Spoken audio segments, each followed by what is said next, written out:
நம்ம கூட அப்படிதான் இருக்கோம். எல்லாரையும் விட நாங்க சின்னதுப்பா. உலகத்தின் மத்தியில் அற்பமா எண்ணப்படுறோம்ப்பா. உறவுகள் மத்தியில் அற்பமா பார்க்கப்படுறோம்ப்பா.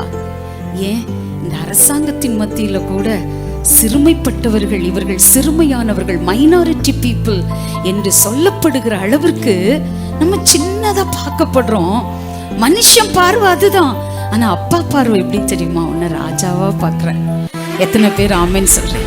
சவுலுடைய டெண்டன்சி என்ன? நான் சின்னதுப்பா, நான் அற்பம்பா. ஆனா அப்பாவுடைய பார்வை, கர்த்தரால் தெரிந்து கொள்ளப்பட்டவனை பாருங்கள்.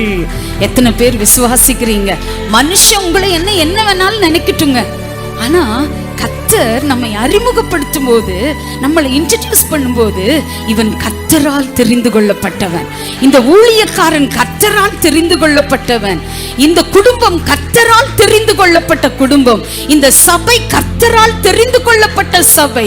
ஹல்லேலூயா. இந்த ஜனங்கள் கர்த்தரால் தெரிந்து கொள்ளப்பட்டவர்கள். எத்தனை பேர் இன்னைக்கு இந்த வார்த்தையை உள்வாங்குறீங்க? மனுஷன் என்னை தெரிந்து கொள்ளலப்பா, உலகம் என்னை தெரிந்து கொள்ளலப்பா, பட் நீங்க என்ன தெரிந்து கொண்டீங்கப்பா. ஹல்லேலூயா. நான் தெரிந்து கொள்ளுகிறவனுடைய கோல் என்ன செய்யுமா? துளிர்க்கும். கர்த்தர் யார் யாரு தெரிந்து கொண்டாரோ அவங்க வாழ்க்கை ஆசீர்வாதமாக இருக்கும். நம்புறீங்களா தேவ பிள்ளையே? இயேசு என்னை தெரிந்து கொண்டபடியினாலே நான் பரிசுத்தமாய் வாழுவேன். இயேசு என்னை தெரிந்து கொண்டபடியினாலே நான் ஆசீர்வாதமாய் இருப்பேன். இயேசு என்னை தெரிந்து கொண்டபடியினாலே என் கோல் துளிர்க்கும், என் கோல் துளிர்க்கும். நம்புறீங்களா? என் பிசினஸ் துளிர்க்கும், என் வாழ்க்கை துளிர்க்கும். ஹல்லேலூயா. ஊழியம் துளிர்க்கும். இந்த வார்த்தையை உள்வாங்குறீங்களா தேவ பிள்ளையே? ஆமென். உங்க வேலையில ஒரு சாதாரண நிலையில இருக்கீங்களா? ஆமென். உங்க பிள்ளைங்க சாதாரணமான நிலையில இருக்காங்களா? இன்னைக்கு அப்பா கிட்ட சொல்லுங்க, அப்பா என் பிள்ளைய நீங்க தலைமையான இடத்துல உயர்த்த போறீங்கப்பா.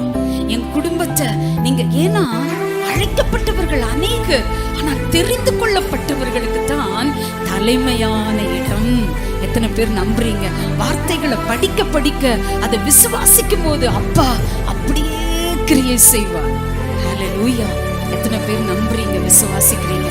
சவுல் சொல்றாரு, நான் அற்பமான குடும்பம், நான் சின்ன குடும்பம், ஆனா நீங்க என்னை ஆமென் ஒரு தலைமையான இடத்திற்கு கொண்டு போக சித்தம் வைத்தீரே. ஹல்லேலூயா.